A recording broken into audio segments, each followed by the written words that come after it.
नमस्कार, सुप्रभात। मैं सत्येंद्र कुमार मौर्य लक्ष्मी प्रसाद मेमोरियल पब्लिक स्कूल गोला बाज़ार गोरखपुर से आज हम सभी लोग स्वयं प्रकाश जी द्वारा लिखित नेताजी के चश्मा नामक पाठ के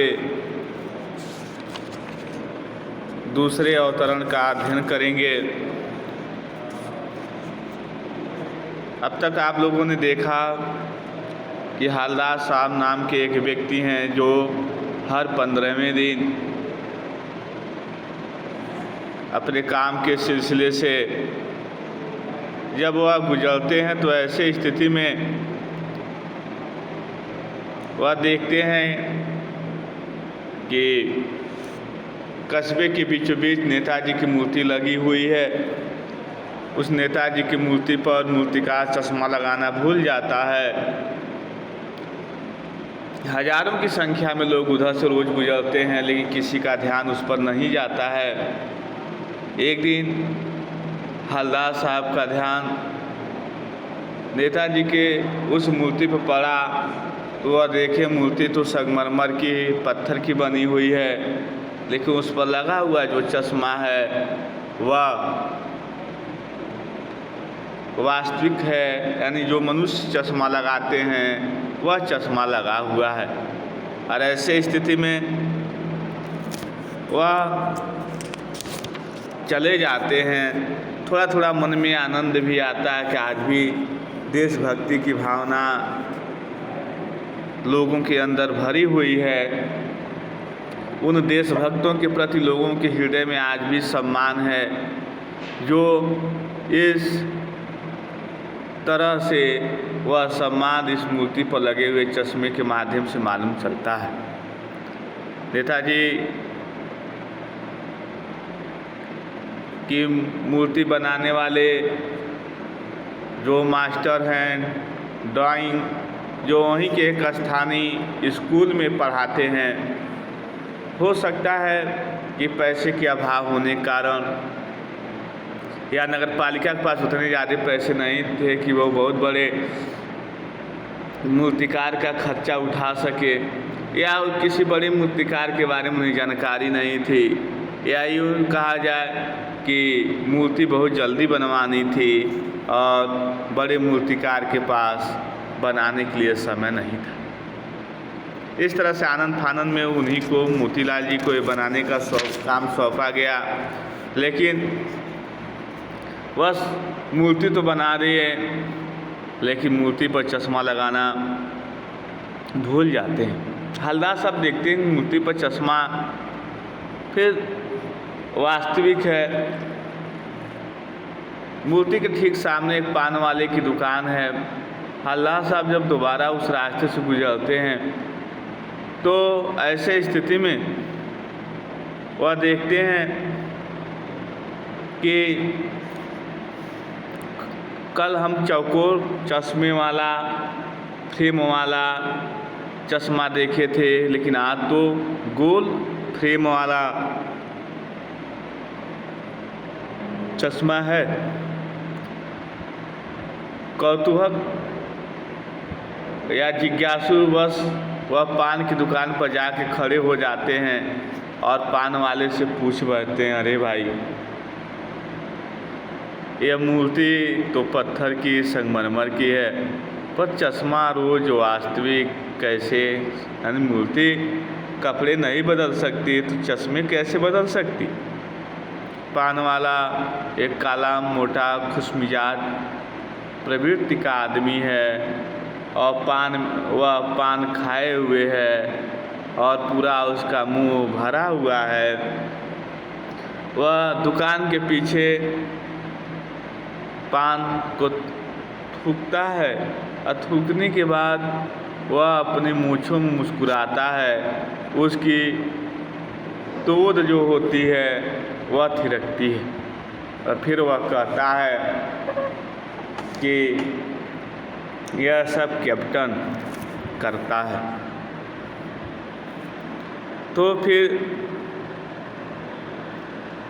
हलदार साहब चले जाते हैं। अगले दिन जब फिर से उस रास्ते से होकर गुजरते हैं तो देखते हैं कि किस प्रकार से जो मूर्ति है वह पुनः चश्मा बदल चुकी है। तो हवलदार साहब फिर पान वाले से पूछते हैं, यह मूर्ति रोज चश्मा क्यों बदल देती है, यानी कैप्टन इनकी मूर्ति का चश्मा क्यों बदल देता है। तो पान वाला कहता है, यदि किसी ग्राहक को यही फ्रेम वाला चश्मा पसंद आ गया तो कैप्टन किधर से ला के देगा। तो आता है और इस तरह से वह चश्मा इस मूर्ति पर से उतार लेता है और ग्राहक को दे देता है और यहाँ पर दूसरा चश्मा बैठा देता है, लगा देता है। आगे देखिए पेज नंबर 62 से। लेकिन भाई एक बात अभी भी समझ में नहीं आई। हवलदार साहब ने पान वाले से फिर पूछा कि नेताजी का ओरिजिनल चश्मा कहाँ गया, कि नेताजी का ओरिजिनल चश्मा कहाँ है। पान वाला दूसरा पान मुँह में ठूस चुका था। दोपहर का समय था, दुकान पर भीड़ भाड़ अधिक नहीं थी। वह फिर आंखों ही आंखों में हंसा। उसकी तोंद थिरके कत्थे की डंडी फेंक पीछे मुड़कर उसने नीचे पीक थूकी और मुस्कुराता हुआ बोला, मास्टर बनाना भूल गया।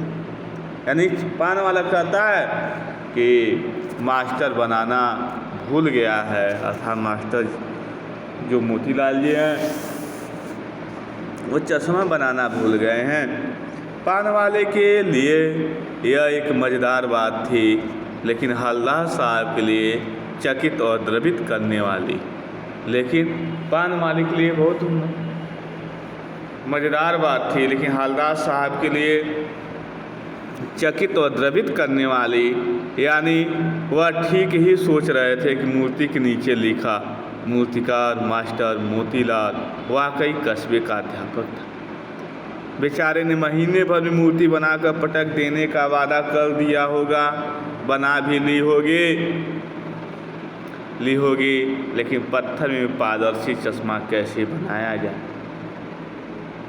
कांच वाला यह तय नहीं कर पाया होगा, या कोशिश की होगी और असफल रहा होगा, या बनाते बनाते कुछ और बारीकी के चक्कर में चश्मा टूट गया होगा, या पत्थर का चश्मा अलग से बनाकर फिट किया गया होगा और वह निकल गया होगा। और इस तरह से सोचते हैं कि कांच वाला भी समझ नहीं पाया होगा कि किस तरह से वह उस मूर्ति पर चश्मा लगाए, या पत्थर का चश्मा जब बना होगा तो बनाते बनाते वह टूट गया होगा, या पारदर्शी पत्थर का चश्मा कैसे बनता है मूर्तिकार मोतीलाल जी को नहीं मालूम चलता। हवलदार साहब को यह सब कुछ बड़ा विचित्र और कौतुक भरा लग रहा था। इन्हीं ख्यालों में खोए खोए पान के पैसे चुकाकर चश्मे वाले के देशभक्ति के समक्ष नतमस्तक होते हुए वह जीप की तरफ चले। फिर रुके, पीछे मुड़े और पान वाले के पास जाकर पूछा, क्या कैप्टन चश्मे वाला नेताजी का साथी है या आज़ाद हिंद फौज का भूतपूर्व सिपाही। और इस तरह से वह अब उनके मन में उस चश्मे वाले कैप्टन के प्रति जिज्ञासा पनपती है और वो पूछते हैं क्या यह सुभाष चंद्र बोस का साथी है या आज़ाद हिंद फौज का सिपाही है। जब उनकी बात सुनता है पान वाला, तो पान वाला नया पान खा रहा था। पान पकड़े अपने मुंह से 1.5 इंच दूर रोककर उसने हवलदार साहब को ध्यान से देखा, फिर अपनी लाल काली बत्ती सी दिखाई, हंसा और मुस्कुराकर बोला, नहीं साहब, वो लंगड़ा क्या जाएगा फौज में, वो लंगड़ा क्या जाएगा फौज में, पागल है, वो देखो वो आ रहा है, आप उसी से बात कर लो, फोटो छपवा दो उसका। पान वाले का एक देशभक्त के प्रति इस तरह का शब्द का उच्चारण करना हवलदार साहब को अच्छा नहीं लगा। और फिर हवलदार साहब को पान वाले द्वारा एक देशभक्त का इस तरह मजाक उड़ाया जाना अच्छा नहीं लगा। मुड़कर देखा तो अवाक रह गए। एक बेहद बूढ़ा मरियल सा लंगड़ा आदमी, बिल्कुल एक बूढ़ा सा, एकदम शरीर में जान नहीं है, एकदम मरे मरे जैसा आदमी, फिर सिर पर गांधी टोपी और आँखों पर काला चश्मा लगाए, एक हाथ में एक छोटी सी संदूचकी एक हाथ में एक छोटी सी संदूचकी लिए हुए और दूसरे हाथ में एक बांस पर टंगे बहुत से चश्मे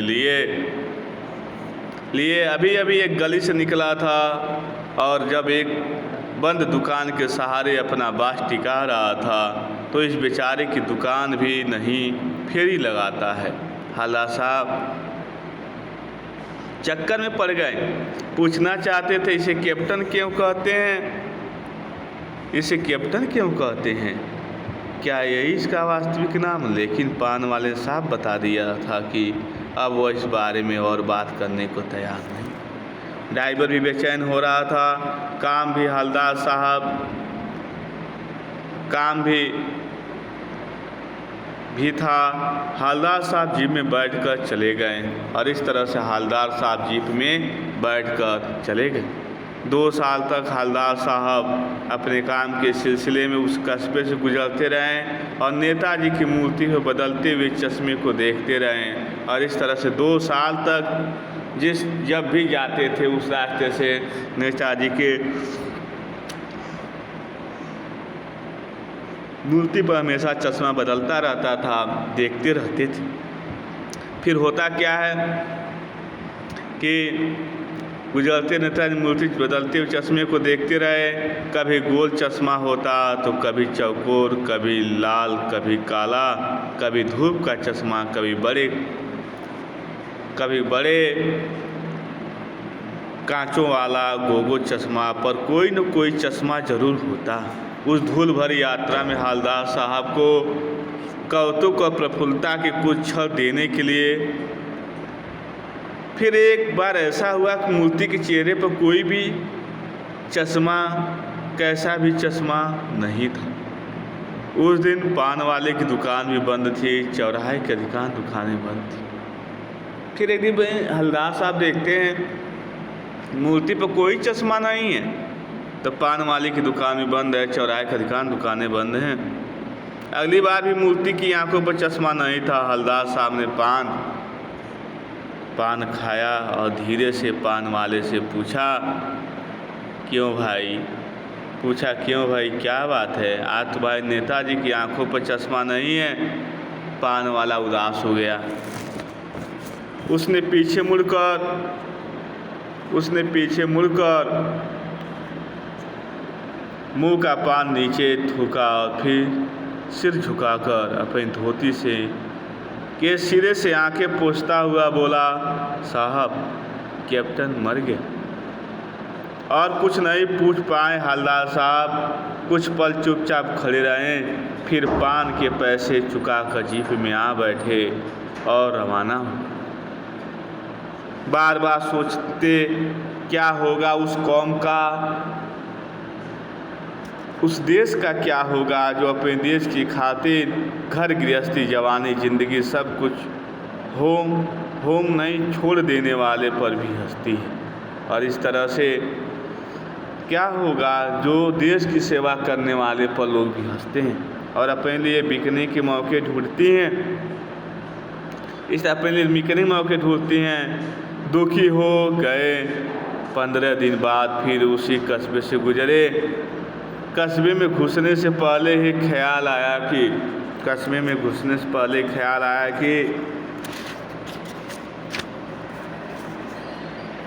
कस्बे की हृदय स्थली में सुभाष की प्रतिभा अवश्य ही प्रस्थापित होगी। भले प्रस्थापित होगी, लेकिन सुभाष की आंखों पर चश्मा नहीं होगा, क्योंकि मास्टर बनाना भूल गया है। और कैप्टन मर गया। सोचा आज वहाँ रुकेंगे नहीं। अगले दिन जब आते हैं सोचते हैं कि अब तो वहाँ रुकेंगे नहीं, क्योंकि उन पर सुभाष चंद्र बोस की मूर्ति पर अब तो चश्मा लगाने वाला कोई नहीं है, क्योंकि कैप्टन चश्मा बनाना, मूर्तिकार चश्मा बनाना भूल गया और कैप्टन मर गया। आज वहाँ नहीं रुकेंगे, पान भी नहीं खाएंगे, मूर्ति की तरफ देखेंगे भी नहीं, सीधा निकल जाएंगे। ड्राइवर से कह दिया चौराहे पर रुकना नहीं, आज बहुत काम है, पान आगे कहीं और खा लेंगे। लेकिन आदत से मजबूर आंखें चौराहा आते ही मूर्ति की तरफ उठ गई। लेकिन आँखों से मजबूर जैसे वह कस्बा आया, वह चौराहा आया, वहाँ पर उनकी जो आँखें हैं वह मूर्ति की तरफ उठ गई। कुछ ऐसा देखा कि चीखे, रोको। कुछ ऐसा देखा कि चीख पड़े, रोको। जीप स्पीड में थी, ड्राइवर ने जोर से ब्रेक मारे।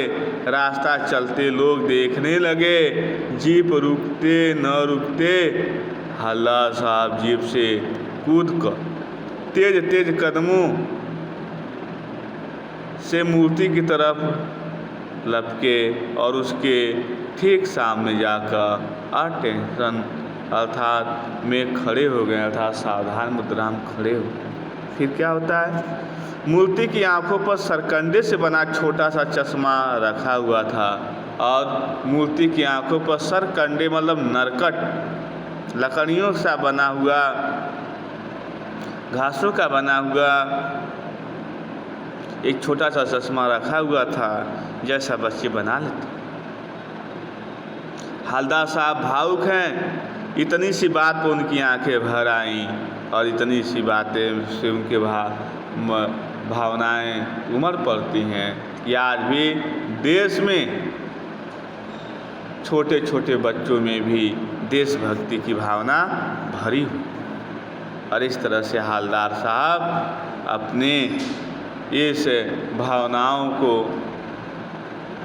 आत्मसात करते हैं कि देश में आज भी वो आने वाली जो पीढ़ी है उन सभी लोगों के लिए, उन सभी देशभक्तों के लिए सम्मान का काम करती है, अर्थात सम्मान करें। आज के वीडियो में इतना ही।